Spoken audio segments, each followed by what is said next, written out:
Hello. And welcome to a very special Blue Peter. Yep, we're here to mark an event so rare that it hasn't happened in the whole 40 years of the programme. In just a few hours, parts of Britain will witness a total solar eclipse where the sun becomes completely blocked by the moon. And, clouds willing, we will all share in a once-in-a-lifetime experience. Here's what's coming up. In today's programme, we visit the two main players in the drama, the sun and the moon. We give you a guide to what you can see and where you can see it. We look at preparations for people visiting the eclipse. And give you the best advice on how to watch it safely yourself. And to do that, we've enlisted the help of Professor John Parkinson, one of Britain's most experienced eclipse watchers. I caught up with him at the Royal Observatory at Greenwich, a place visited by astronomers from all over the world. Good view from up here, haven't we? You're out of breath now. Now everyone's getting very excited about this eclipse, waiting for it to arrive. But you don't wait for eclipses, you go to them. Where have you actually seen them? Oh, I've had expeditions to Siberia, to Sumatra, and then from the Caribbean through to Hawaii out in the Pacific. But is it not like just watching the same thing over and over again? No, they're all absolutely different. They're all incredible. To see the sun disappear in the daytime sky, to actually feel the temperature drop, to see it getting dark, and then watching the birds getting very confused and going home to bed in the middle of the day, to then see shadows racing across the ground, and then finally the sun disappears and it goes dark. It really is the most amazing sight you'll ever see in your life. Right, John, you've convinced me, but I've got a map downstairs. I want to know where I should go. Can you show me? Yeah, let's go. So where on all this map is the best place to watch the eclipse? The total eclipse starts out here in the Atlantic. The first piece of land that it crosses is the Scilly Isles. Then it crosses Cornwall, southern Devon, and the Channel Island of Alderney. I've always wanted to do with my weatherman.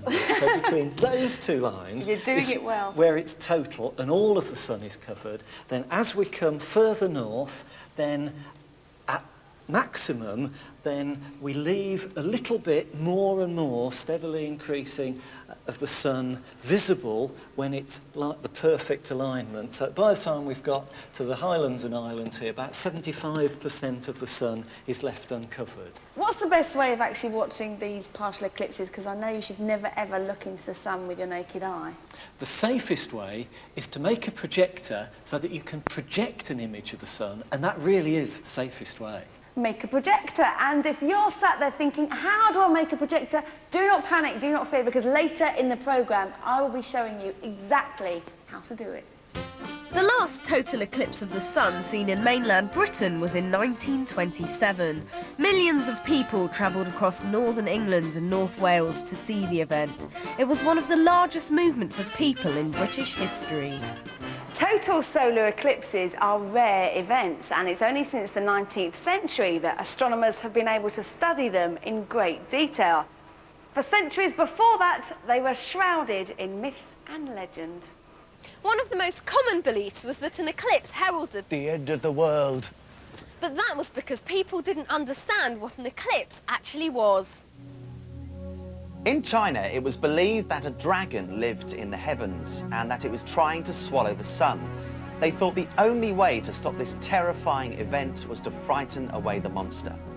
Arrows were fired into the sky and people made as much noise as possible by drumming and banging on gongs and pans.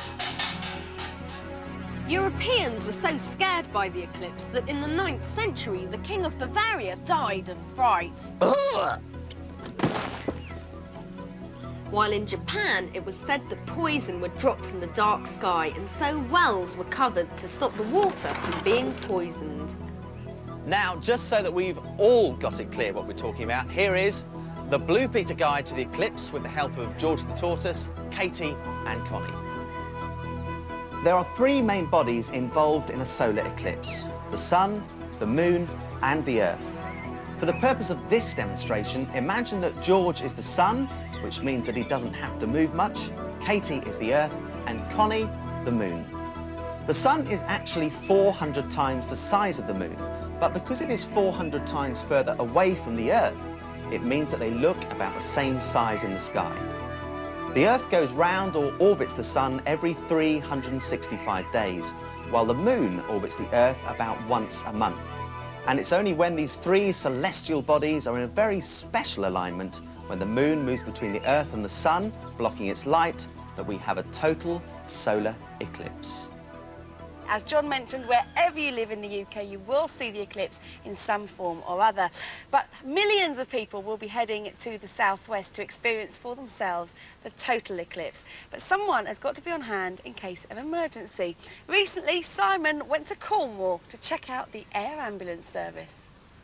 This is HeliMed 01, and after 12 years of service, it has flown nearly 10,000 missions, helping people from Land's End to Launceston. It's a Bulco 105, and with a top speed of 140 miles per hour, it can get to the furthest parts of Cornwall in just 20 minutes. Well, the time's just gone 10 o'clock, which means HeliMed 1 and her crew and myself are officially online and standing by. The Cornish Air Ambulance is staffed by a team of 20 paramedics and pilots who work in shifts. The duty pilot was Paul Longdon.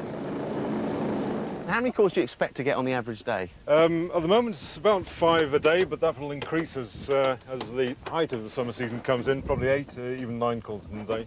And with the eclipse just round the corner, do you think the number of calls on that day will be significantly more? Yes, indeed. Potentially the roads could be log jammed and the helicopters could be about the only thing that are moving. Right. These are today's paramedics, just 2 of 14 in the total crew.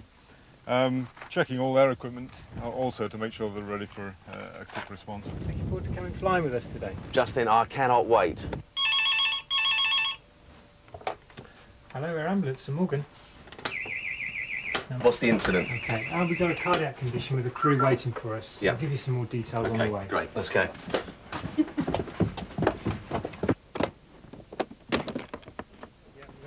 An elderly man with a cardiac condition. Crew are on scene waiting for us. So we're transferring him? Yeah. The crew are airborne within 2 minutes of receiving a call.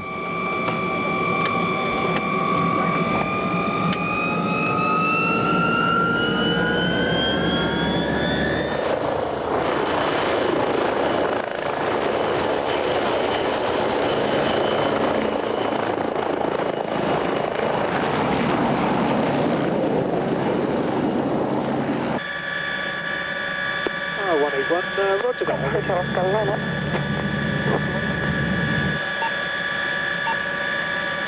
We're off to pick up an 85-year-old male who's in need of very quick treatment, and if they went by ambulance it's going to take them about 45 minutes, but obviously in the helicopter it's going to be much quicker. The car park on the right hand side. If it's there yet, is he on scene? 10:30, so we're 4 Right. minutes early at the moment. Okay. It's probably going to come to the car park, which is on the right hand side, so that's where we'll go. We're about to land in some school grounds, and there we're going to meet with the ambulance crew who are bringing the patient, and then we'll transfer him into the helicopter to take him to the nearest hospital.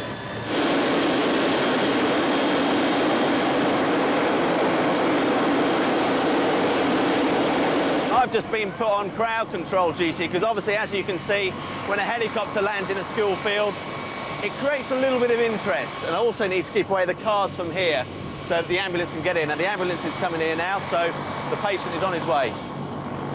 Cornwall is full of narrow, twisting lanes, and in an emergency, the air ambulance can save valuable time.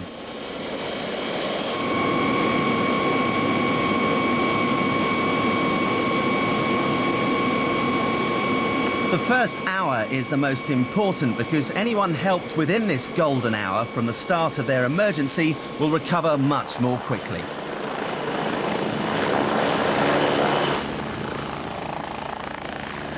This patient was in Treliske Hospital within 15 minutes and reviving.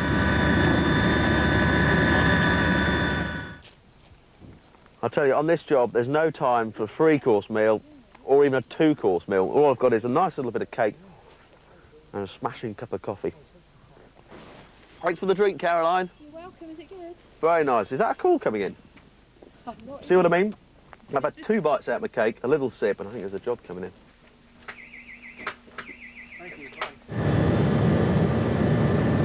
We're up in the air again. I didn't even get a chance to finish my sandwich, so I'll do that in a minute. But the reason is we're going to a very urgent case. It's a one-year-old child who's suffering from a serious chest pain.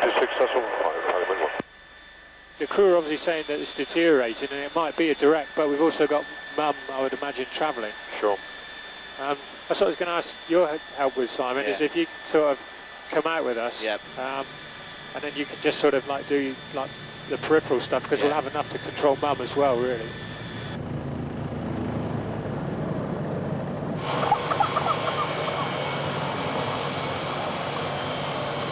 I'll be back in a minute. All right.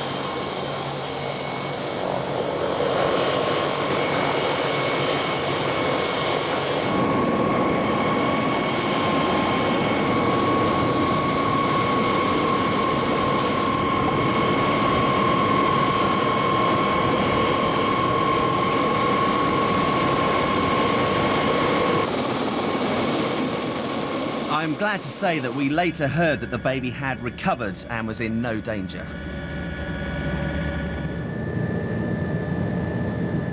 Paul, Cornwall was the first place to get one of these air ambulances. Why was it Cornwall that was chosen?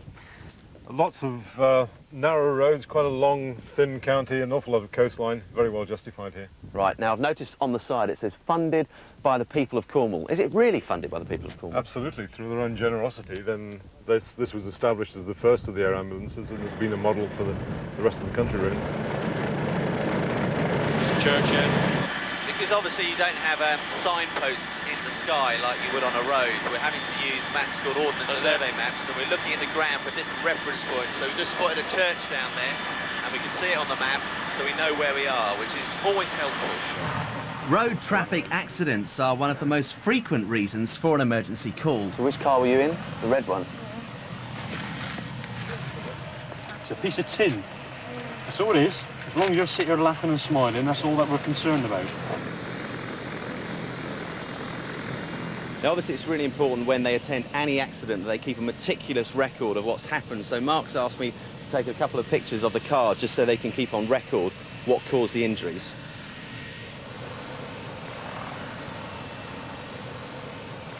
The people of Cornwall pay for a first-class service out of their own pockets. The air ambulance is invaluable and its crew totally dedicated. We were called out 5 times, an average day's work. I have had such a hectic time working alongside these guys, but it has made me realise just how busy they are. We seem to have covered every square inch of Cornwall, but you know, when the eclipse does happen, it's going to be great knowing that the air ambulance is on hand should anything go wrong. What a team, but I hope there aren't too many eclipse emergencies for them. Now then, 30 years ago, the moon was also big news, but not because of an eclipse. People were interested in what was happening on its surface. In the summer of 1969, science fiction became science fact as 3 men climbed into a rocket bound for the moon. We have liftoff. 2 would walk on its surface, and 1, Neil Armstrong, would become one of the most famous men who ever lived as he took these steps and spoke these words. It's one small step for man, one giant leap for mankind. Watched on television by millions of people in every country. But it's very pretty out here. All systems are go. People had long dreamt of travelling to the moon, and the invention of the rocket made it possible. Apollo 11 was the mission to land man on the moon, and the enormous Saturn V was the rocket they hoped would get them there. On July the 16th, 1969, astronauts Armstrong, Aldrin and Collins blasted off, with the whole world watching. After a 4-day journey, Neil Armstrong and Buzz Aldrin transferred to their lunar module for the descent to the moon's surface. 30 feet down, 2.5. No one knew what they would find when they landed. Okay, engine stop. We copy you down, Eagle.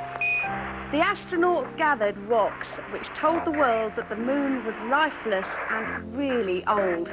Apollo 11 was followed by 6 more Apollo missions, each exploring a different part of the moon. People on the Earth were entertained by the astronauts' moon buggies, their singing. I was strolling on the moon one day in a merry, merry month of December. And even their golf strokes. There we go. But the missions were expensive, and gradually, one after another, were cancelled. Amazingly, people became bored with men travelling to the moon. It was no longer news, and no one wanted to pay for any more trips. Stand by. On the 14th of December 1972, the last astronauts rocketed from the moon's surface, and nobody's been back yet. Don't you find it totally bizarre that for a couple of days in the 1960s and 70s you could sit on the ground like we are now, look up at the moon if it was dark, and know that there were people actually standing on it? I still find it bizarre. Strange. Weird. Now, later in the programme, Professor Parkinson will be showing us how you can watch the eclipse safely. But, you know, it's not just us humans who'll notice it. No, because as day becomes night, animals can get confused. So, you know what I did the other day? No. What's that? I went along to find out about the creatures of the night themselves. Bats. There are 900 different species of bats, and 16 of them live in Britain. Bats are very intelligent flying mammals. In Britain, they eat insects. Flying uses a lot of energy, so bats have huge appetites. A typical British bat can eat as many as 3,000 insects in a night's feeding. This time of year is one of the best to spot bats, which also means it's one of the busiest for the Bat Hospital here in Penzance, run by Ginny Little and her helpers. What should someone do if they find an injured bat? What's the procedure? Pick it up carefully and then put it in a large box with a very close-fitting lid, because these creatures can get out of the tiniest hole. Punch your holes in the top before you put the bat in, and then put sheets of kitchen paper. Give it some water to drink, make sure it's nice and warm before you start feeding or giving it water.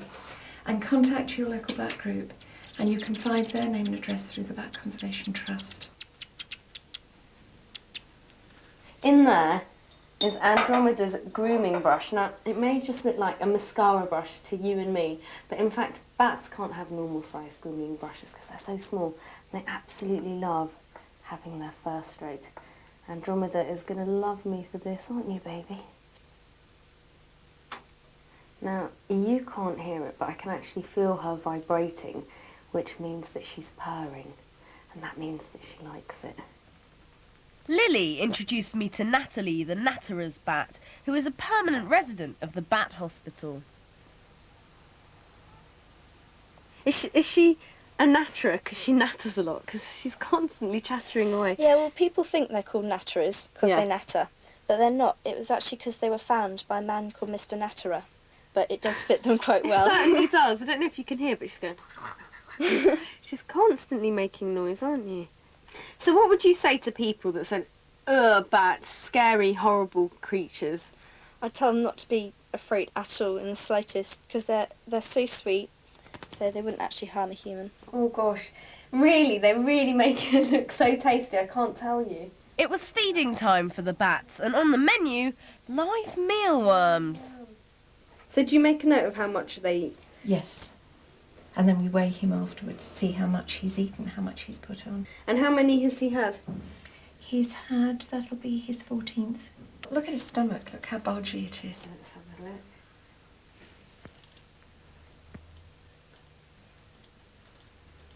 He's 7.5 grams, and before you began feeding him, he was 6.25 grams. He's a bloater.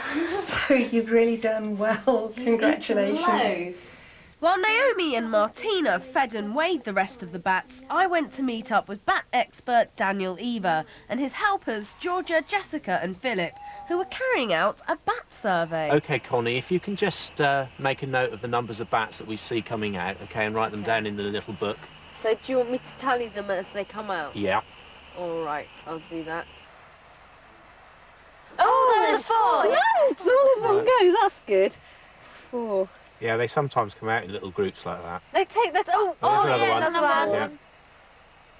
We stuck in there and we've actually come up with 26 bats. Not bad, hey? Mm. So, why do you think it's important to do bat surveys?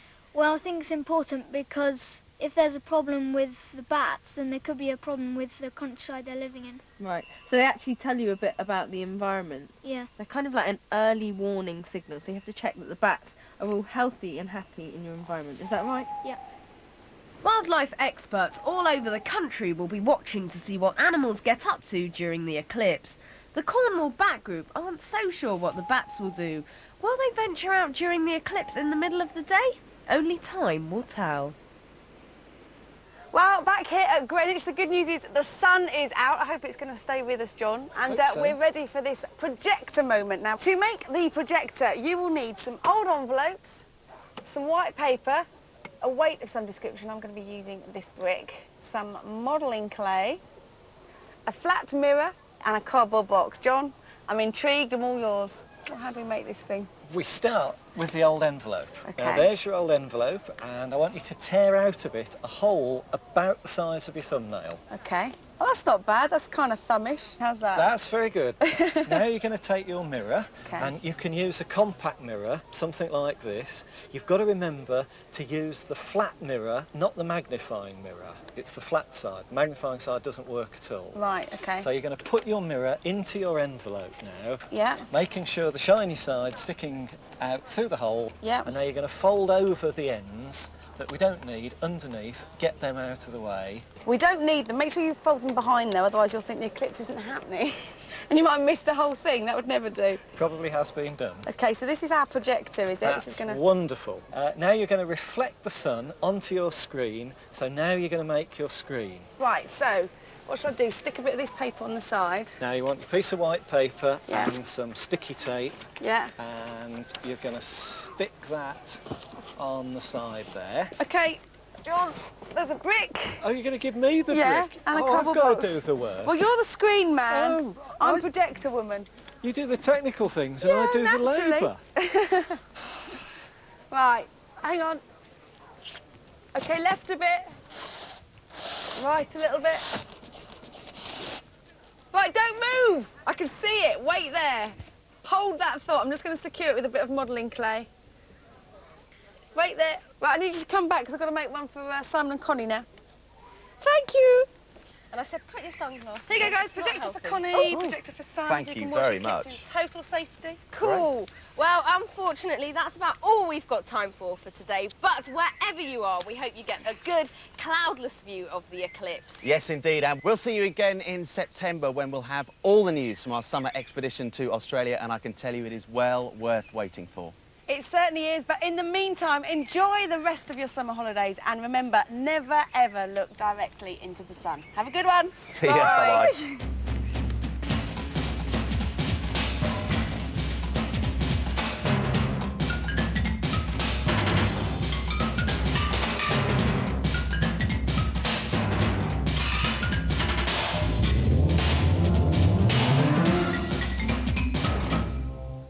Good to see the BP team on our screens again. Excellent. Remember, do not look directly into the sun if you're going to view the eclipse. That's with or without protective eyewear. No, no. Yeah, and if you can't make one of the projectors, then the safest way to see the eclipse is right here tomorrow morning live on BBC One. Yes, back in time now for Rewind. The year is 1962.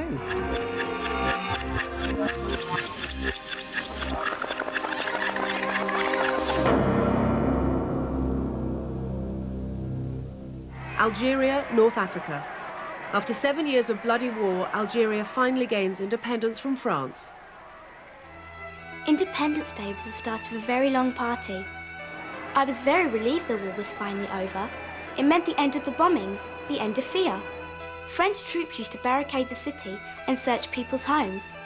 Our house got searched several times, but towards the end, their heart wasn't really in it anymore. They knew they'd be leaving soon. We made fun of them. The French had arrested my uncle and brother-in-law 2 years earlier. We hadn't heard from them since. We thought they'd be coming home. Now it was all over. We waited and waited, but they never returned. It was a big revolution. Everything was changing. Several names kept being mentioned. Ben Bella, Ben Khedda, Farhad Abbas. They were our new leaders, Algerian leaders. All the young women took their veils off. My mum was very excited. She said that our lives would be different, that me and my sister wouldn't have to wear a veil, and that we'd go to university, that we'd be free. 11 years later, Amina moved to France and became an economist.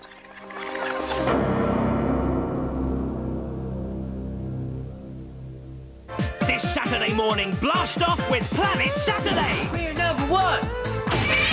How's my hair? Perfect. I look forward to the day when I'll understand girls. Go get him, Tiger. This is the only place to be on Saturday mornings. Naturally. Yeah! Absolutely massive. In more ways than one. You've got to admit, it's pretty impressive. Oh, yeah. Planet Saturday, entertainment that's out of this world. Beaming down to your TV every Saturday morning from 7:30 on CBBC One. Rich, when it goes darker during the eclipse tomorrow, some animals will think it's the end of the day and we'll be going to bed. Yeah. All right, tell you what. Got a bit of a joke we can play with Derek the donkey. He's just over there. He's just reading the newspaper. All right, Derek? Yeah, it's fine, it's fine. And what we'll do is we'll have a mock eclipse, see what happens. Okay, dim the lights, dim the lights. Bring the lights down, bring the lights down. Okay, ready? Right, yeah. Right, let's go see, come on. Oh, look at him, he's fast asleep. And look, he has a little teddy bear at night. Oh, that's fantastic, Derek. He's back on hot. What's under this bit here? Yeah. Oh, see you tomorrow. Bye.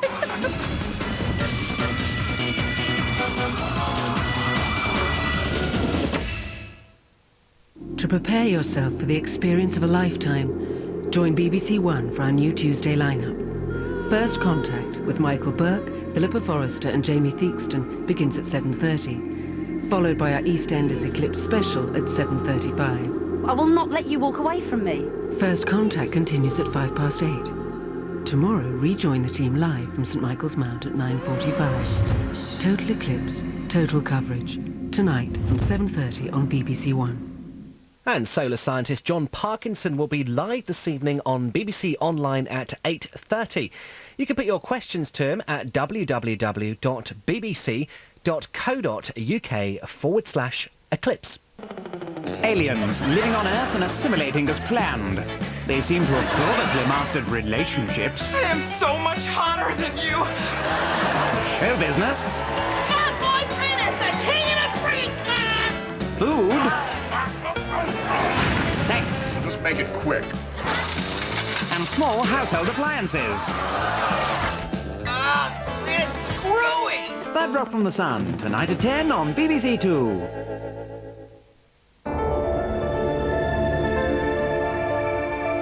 This is BBC One, where the truth hurts. This is not a playground. This is where I work. All right, calm down. No, hang on. You come in here, you throw your investment in my face.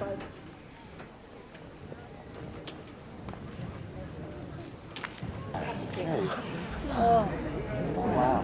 2 minutes. Would you believe it? First coming up. Yeah, brilliant. Oh, it is.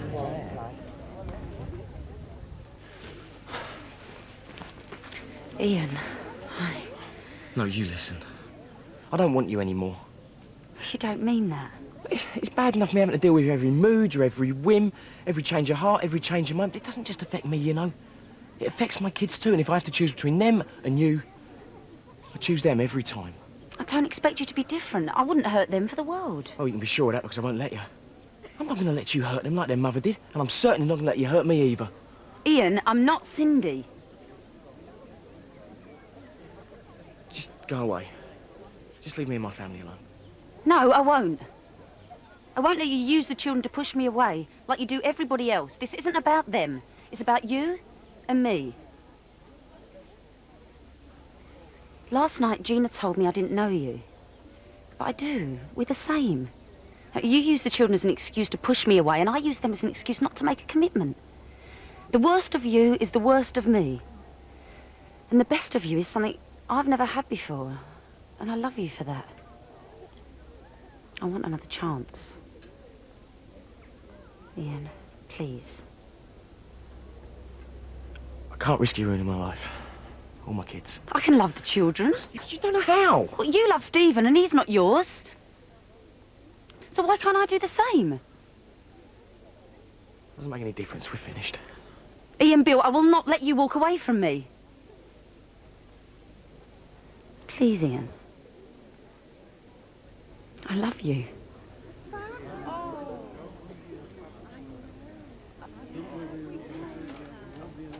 I'm sorry. Ian, will you marry me? What? I said, will you marry me? I won't lose you, not now. I can't marry you. Why not? I can't risk it, I'm sorry. Well, who else would put up with you? Probably no one. Yeah, and I know you love me. I've never once said I didn't. Then marry me.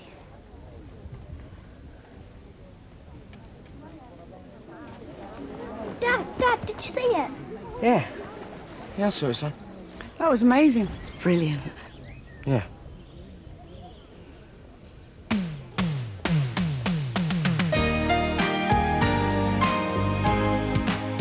For the ultimate guide to the eclipse, BBC One goes back to Penzance to join Michael Burke in just a moment.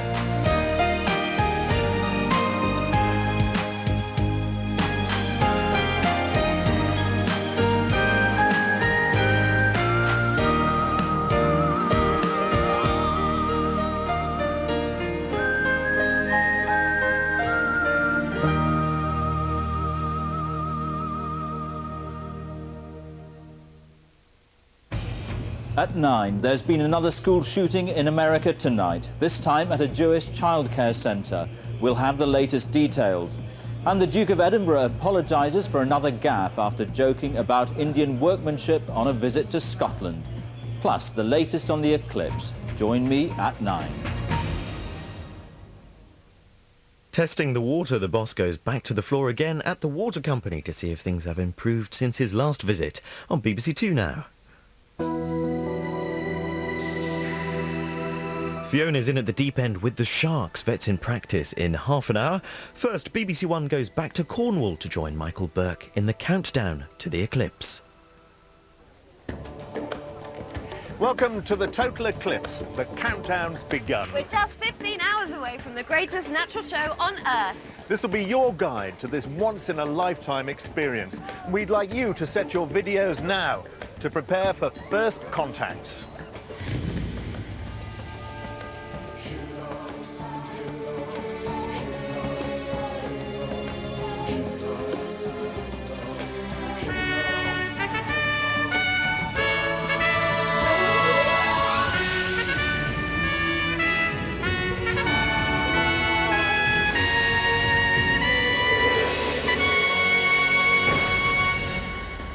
We're here at this beautiful location opposite St Michael's Mount in Cornwall, where at 11 minutes past 11 tomorrow morning, day will have turned to night. Tonight, we'll be covering everything from safe viewing to what to expect from your pets. And of course, we've got none other than Patrick Moore with his top tips for the eclipse. And if you're really keen on this eclipse and want to know even more than by videoing this show, you'll get an extra 1001 fascinating eclipse facts. They're all hidden in our video bursts. All you have to do is play each one back on freeze frame after the show. And here comes the first burst now.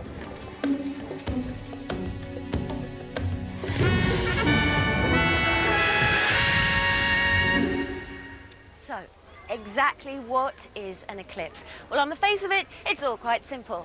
The moon passes in front of the sun and blocks out the light. Just like that. Well, that seems easy enough until you realise that if the Earth is the size of a ping pong ball, then the moon would be this size. It's tiny. But then how big's the sun? Well, the sun, you won't believe this. Bring in the sun, guys. The sun is this big, 400 times wider than the moon. Well, it's astonishing that this tiny moon then can block out that sun tomorrow. Well, to see just how, we need to put everything in its proper place. So we need to take that sun away. Away, away.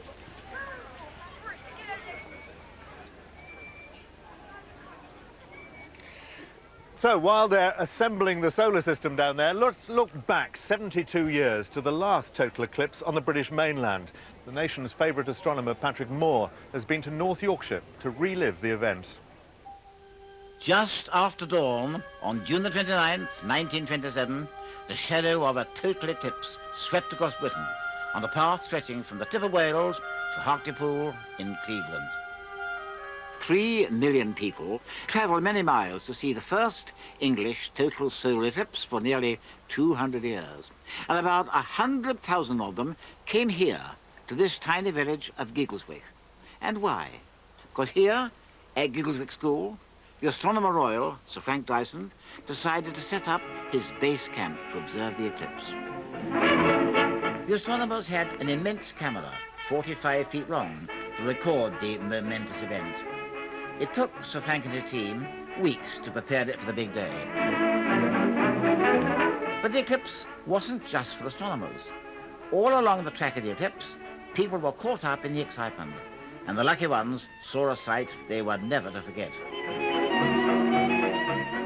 Friends of mine that were going to watch the eclipse all lived in these houses at the top of Bourne Street. Bertha Wallen and her friends decided the wall at the back of their street in Blackburn was the best place to watch the eclipse.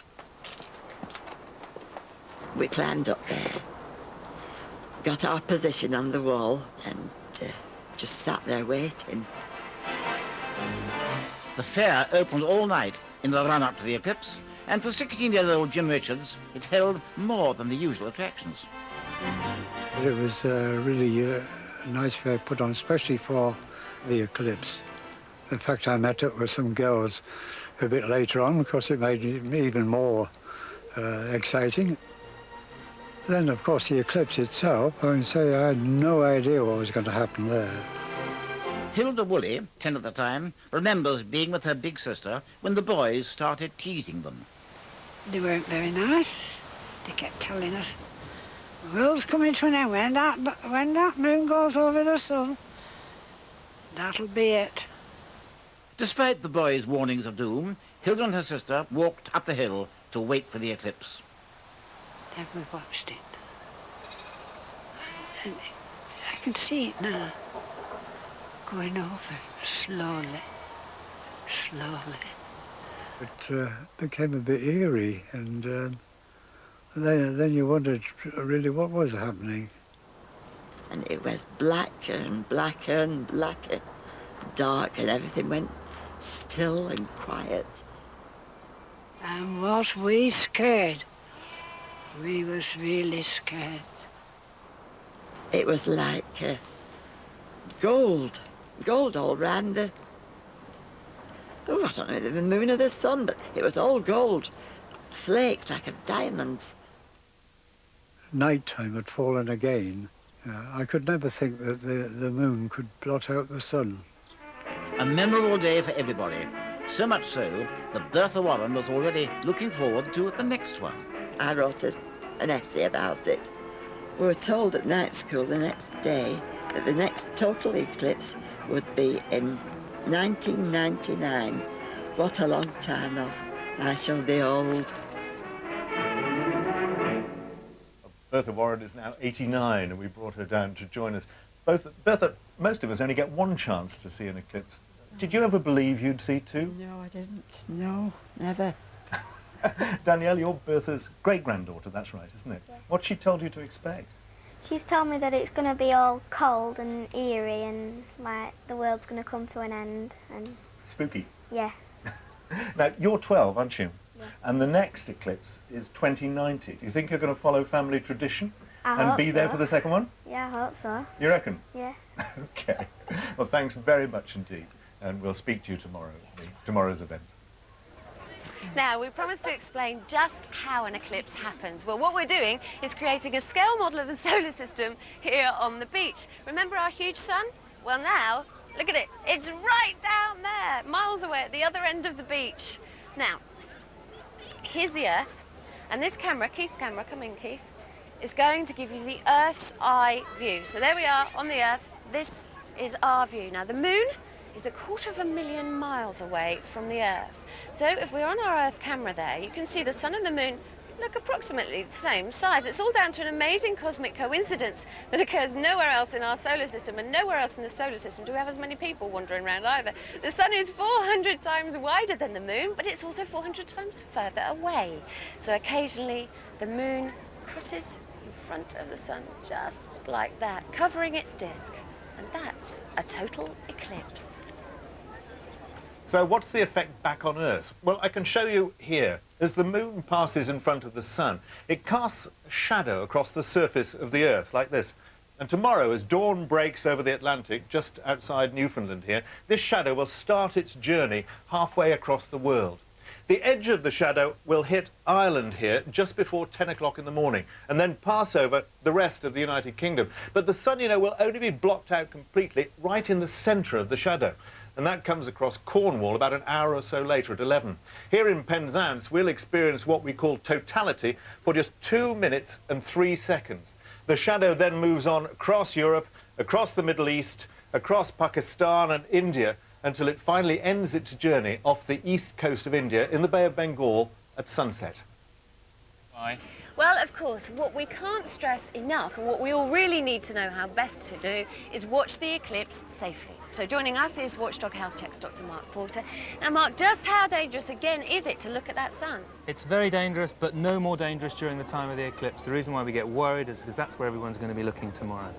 And where is it dangerous in the country? All over the country, because if you look at the big map, I mean, you know, there's an eclipse going on right up in the Outer Hebrides. I mean, 75% of the sun's going to be obscured up there, so they're going to be looking there. So all across the country, advice. So the only time it's safe to look at the sun is during totality, during the 2 minutes down here in Cornwall on the southern tip of the country, where you can actually see the sun hidden behind the moon. Okay, so what are we saying? What's the safest way to look at the eclipse? Well, the safest way to do it is to not look at it at all, to view it indirectly using a projection method, simplest one, pinhole projection method like this. And we'll be covering this in more detail tomorrow, but basically a piece of card, another piece of card with a pinhole on, and you just project the image onto that. But as I said earlier, there's going to be this irrepressible urge to look up at those stars. I mean, that's the show, up there. Well, if you want to take the risky, if you want to risk that, then please make sure that you use something that's designed and approved for the job, and that basically means it should carry this CE mark, all right?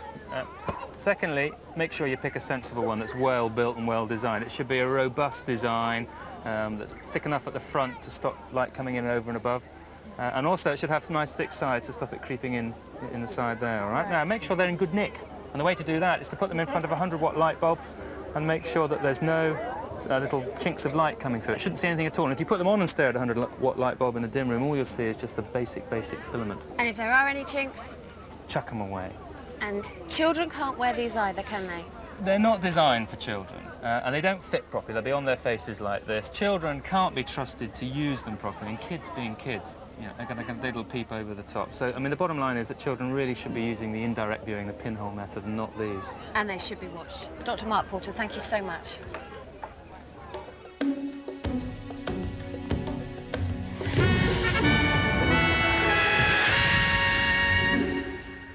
So we know what to do when it goes dark tomorrow, but how about the rest of the living world? Well, look, these three lovely chaps are all British owls. Now, Darling here is a tawny owl. This is Sam, the snowy owl, and this is a very naughty little barn owl down here called Richie. Now, they normally snooze during the day and hunt at night. So will the eclipse disturb their sleep? Well, I've been investigating. Sunrise, she bring in the morning. The cycle of day followed by night. It's so simple, but it rules the life of every living thing on this planet. And it's so predictable we don't even think about it, unless there's a total eclipse. Sunrise, filling all the house. To find out just how our furry and feathered friends might react tomorrow, I went to see if animal expert Chris Packham could shed a little light on the matter. Well, animals are creatures of habit, and they always have a reason to indulge in that habit. And with things like, you know, ducks like these here and these geese, they go to roost early simply because they wish to avoid predators. I mean, let's face it, chickens and ducks can only see as well as we can, so they can't see a fox coming. So the likelihood is that if it gets very dark very quickly, that will be a cue for these animals to go and find safety and go to roost. So what will we hear during the eclipse? Well, at this time of year, not too many of our songbirds are active. The peak season for those is April and May. A couple of species continue throughout the summer, so listen out for your robins and dunnocks, because they might have a little burst of song when the light level drops down. So since we've got a second dawn, does that mean we'll have a second set of cockerel crows? Well, cockerels are a bird that responds to the level of light to instigate that type of behaviour. So if it's got progressively dark and then gets progressively light again, I think there's a very good chance that a few cockerels might cockle-doodle-doo. So, that's something to listen out for. But what about animals that enjoy the nightlife? Well, these fruit bats are obviously nocturnal animals. They come out at night. Will they be affected by the fact that we're going to have a brief false night? I don't think they will, because they roost in an enclosed space, just as badgers spend their days down in their set where it's completely dark, and foxes perhaps in their den, and hedgehogs in their summer nest. So they're not going to know the eclipse is happening. I don't think they're going to be able to respond to it. But there are quite a lot of nocturnal animals which have to forage during the daytime just to keep themselves going, see them through the daytime. Things like shrews. So if they go out and there's a period of extended darkness, they'll probably use it because they'll avoid predation. There won't be things like kestrels trying to hunt them. So the eclipse could be a bonus for shrews. Good news for shrews. In an otherwise difficult life. Yeah, it is, yeah. But it's not just wild animals that will experience this cosmic event. What about our pets? I joined Animal Hospital vet Jeremy Stewart to find out if the eclipse will light up their lives or just leave them in the dark. So what about our pets, Jeremy? How will they be affected by the eclipse? I think probably very little by the actual eclipse itself, but they pick up on our behaviour very, very easily. They're domesticated pets, so they depend very much more on interactions with humans than they do with the natural environment. So it's us that they respond to. So maybe if we're more excited about the eclipse, they'll respond to that excitement. Exactly, exactly. So that's where you may be seeing strange behaviour or slightly abnormal behaviour. So are there any do's or don'ts? I think the most important thing is if you're going to go to the eclipse, then don't take your dog. The traffic is going to be horrendous, and if it's a hot day, then we know that dogs and hot cars just don't mix. But for your pets at home, keep their routines normal, and you'll have nothing to worry about. They'll be fine. Well, Kia and Lily here are lucky enough to be local Cornish dogs, so they don't have to go on any long journeys. Let your dogs enjoy the eclipse at home, and remember, if you're happy, they're probably happy.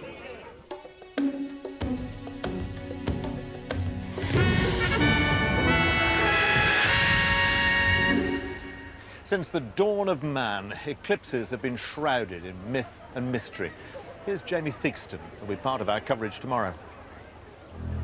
The Rollright Stones, one of many sacred sites built in Britain by the ancient pagans to focus the powerful forces of the sun and moon.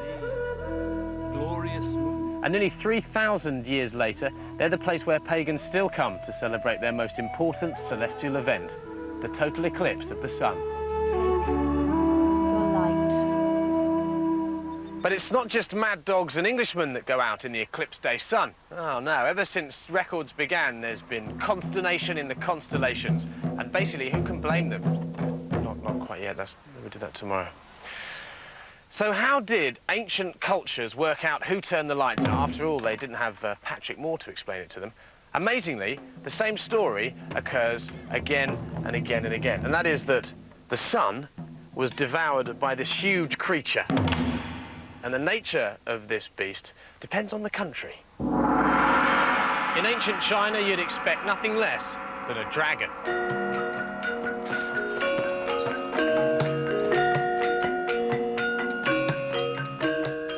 Across the water in Japan, they had a three-eyed monster called Oni.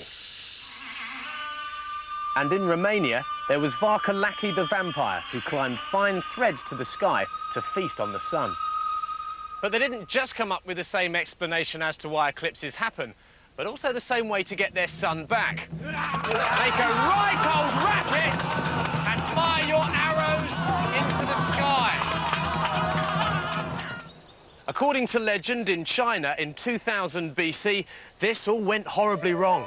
The royal astronomers, Hi and Ho, got so drunk on plum wine on the day of the eclipse, they were incapable of making all the ritual noises, failed to dispatch the royal archers, and forgot to tell the emperor.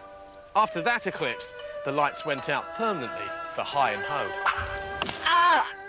In Africa, they were a lot more original. No monsters there. Oh, no. They honestly believed that the sun and moon were involved in an ongoing mud fight, and that the sun's disappearance meant that the moon had the upper hand.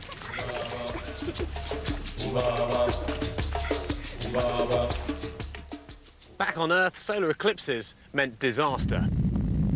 Earthquakes. Plague. Don't milk your part, love. Floods. Even royal deaths. In 840 AD, King Louis of Bavaria died of shock during an eclipse. Allegedly. But it wasn't all death and destruction. On the 28th of May, 584 BC, a 6-year war in the Middle East ended between the Medes and the Lydians, when a total eclipse of the sun was taken as a sign of peace. I said of peace! But what about the myths and legends surrounding this eclipse? Well, the good news is that the pagans believe this to be the dawning of the age of Aquarius, a time for rebirth and renewal. But the bad news is that others believe that Nostradamus predicted the 1999 eclipse to coincide with the end of the world. So we'll just have to wait till tomorrow to see who's right. Well, we've got Cassandra here. You're a kind of pagan, aren't you? Well, pagan's a generic term. I'm actually a witch. What kind of witch are you? Well, a very busy one at the moment. I work as a village witch. In Cornwall, I'm known as a peller. It's a kind of folk healer. So what will you be doing tomorrow? We'll be raising energy in a sacred stone circle called Buskanoon. So we're going to have a really positive experience of the eclipse. Do you believe all this stuff? Obviously so. Can you do spells? Oh, yes. Can you do us a spell for tomorrow? What sort of spell would you Well, like? I mean, so as we can have tomorrow looking like today. Well, not doing too bad so far, but Yeah. I'll give it a whirl. But it is in the lap of the gods. I'd Is it? stand back if I were Will it you. work? Oh, yeah. Watch. Oh, bloody hell. Well, let's fix that. I hope it doesn't land over here. Well, let's hope that spell works, because here in Cornwall, that 2 minutes of totality has dominated some people's lives for years. Michael's been taking a quick look back at how they've been preparing for this big day. Here in Cornwall, hotel bookings started as long as 10 years ago. By August '94, this hotel was fully booked. The potential scale of the event was sinking in. So on April Fool's Day 1998, retired Brigadier Gage Williams was crowned the Prince of Darkness. What the surveys indicated was that the average stay is going to be 4.2 days. With 9 months to go, doctors advised women not to conceive. If you're planning a family, maybe this week is not the time to start it off. News of the eclipse was finally dawning in London. You've got to go to Cornwall to see that, ain't you? Yeah, well, to get the full effect. Must be amazing. I'd love to go. Yeah, it's too late now. It's all booked out. Even Parliament was concerned. The worst-case scenario could spell literally a disaster, involving huge road gridlocks, supply failure problems for food, money, petrol, taps running dry, and emergency services unable to reach casualties or incidents. But while some saw problems, others saw opportunities. Everything from eclipse biscuits to beer. Even a board game. Your challenge to make it down to Cornwall in time for the eclipse. To make real-life travelling less of a gamble, 60 new traffic cameras were installed from Bodmin to Bristol. Backed up by 60 bobbies on bikes. These jobs just don't come up very often, and it's just a once-in-a-lifetime experience, really. While the supermarkets were stockpiling the essentials, the stage was being set for the festival experience of a lifetime. But as the roads stayed empty, fear of gridlock was being replaced by a bigger fear. Would anyone turn up?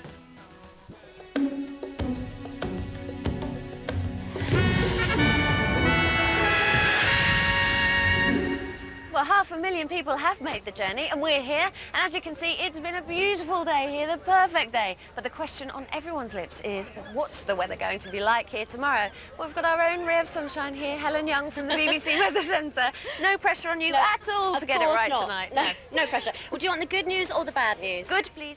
The good news is we're going to have some sunshine. The bad news is it may not be where we want it to be. Let me show you what I mean. Across Wales.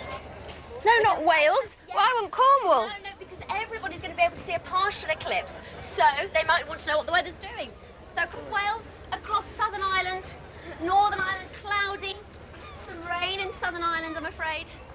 Wait a minute, Up come here. into Scotland. Whoops. You need to use this, my love. Oops, up Scotland, some cloud, maybe a spot of drizzle. But then as we head round to the north of Scotland, well, here it could well be sunny. I love Scotland, but I want to know about Cornwall. A little bit of cloud. No, not yet, I'm sorry. A bit of sunshine across Scotland. A bit of sunshine down into northern England. I think even some sunshine down around the Humber, down towards the Wash. I love the Humber and the Wash, but what about the Not yet, maybe just a little bit of cloud. Maybe. A bit more sunshine. East Anglia, the south. Few clouds. And then... And then okay, do we Cornwall. put this down here? No, I'm afraid it's going to be this one. I'm And sorry. nothing you can do? And perhaps some rain in the Scilly Isles. It's going to be clouding up from the west, I'm afraid. I hope you haven't got it wrong. I hope I have got it wrong.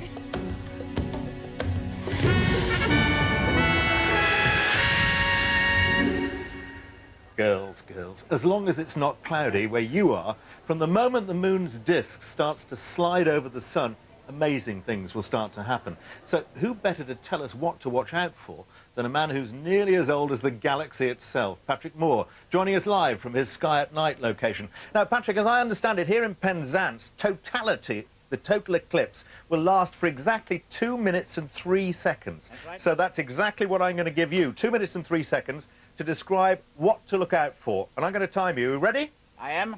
In 3, 2, 1, go. Right, aided by my two useless assistants, Peter and Ian, I'll take you through the eclipse. First of all, first contact, there a bite out of the edge of the sun as the moon starts to draw onto the solar disk, and the eclipse has begun.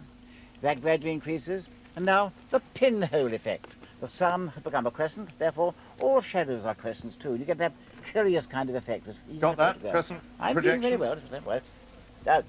That's upside down. This is the moon shadow. The moon shadow racing towards us, and it comes from that direction, really. And then it engulfs you, and then we are almost on totality. And You've had 35 seconds, Patrick. I know, don't flush me. I know, but Bailey's beads, please, now. Bailey's beads. Bailey's beads? I want Bailey's beads. Please, I'm losing... There you go. There we are, Bailey's beads, there we are. The moon's sunlight coming through valleys in the moon's limb. And there we have Bailey's beads, and then they gradually go, and then we have the diamond ring as the last bit of the sun vanishes, and there we have the diamond ring effect. You see there the inner atmosphere called the chromosphere, and one of the prominences. 1 minute you've had now, Patrick. I know, don't flush me. We're coming on now, thank you, Peter. Now the totality itself, and there in fact is the moon and the sun, the red prominences, masses of glowing hydrogen rising from the sun's surface, and then above all, the real glory, the sun's corona. The right way up, please. There it is, thank you very much. There it is, and there we have the sun's corona, and that's a lovely sight. And by now, of course, the sky is darkening, and stars and planets come out. You will see Venus. Venus, please. There we are. Wrong way. Venus is actually there. In fact, this time it's down there. You see Venus, and probably Mercury as well. And then things start to happen. We have again the diamond ring effect. Diamond ring, diamond ring, diamond ring, diamond ring. There it is. Diamond ring. There it is again. The other side this time. And the moon shadow rushes away the other direction. You've got 15 seconds, Patrick. Quickly. Moon shadow rushes away. And then we have last contact. Quickly, please. Last contact. There we are. Last contact. You can see the moons are drawing away from the sun, and then the Great Water Observer. Next one will be in September 2090. Patrick, wonderful. Wonderful. And that's what we've got to look forward to when we all return to BBC One in just 13¼ hours' time. Eclipse Live starts at 9:45, just in time to catch first contact. Thank you so much for joining us tonight. In tomorrow's show, whatever the weather, we'll bring you live pictures of the total eclipse here in Cornwall. We've put a camera on board an RAF Hercules, which will fly to 10,000 feet, where we guarantee there'll be nothing but blue skies. So see you tomorrow for a day the nation has been waiting for 72 years. Good night. Good night.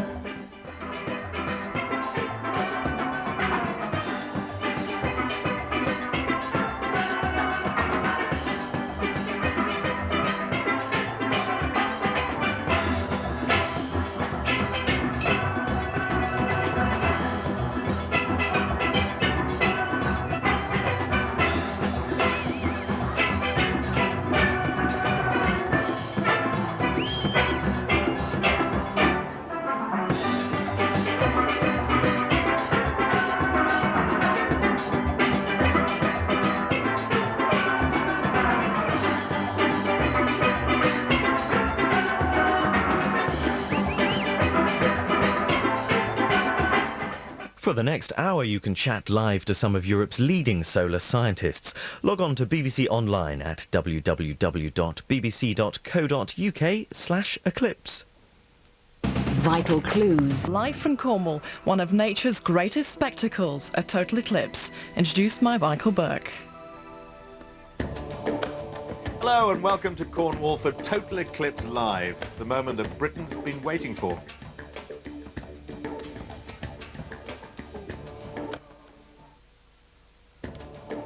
Hello, welcome to Cornwall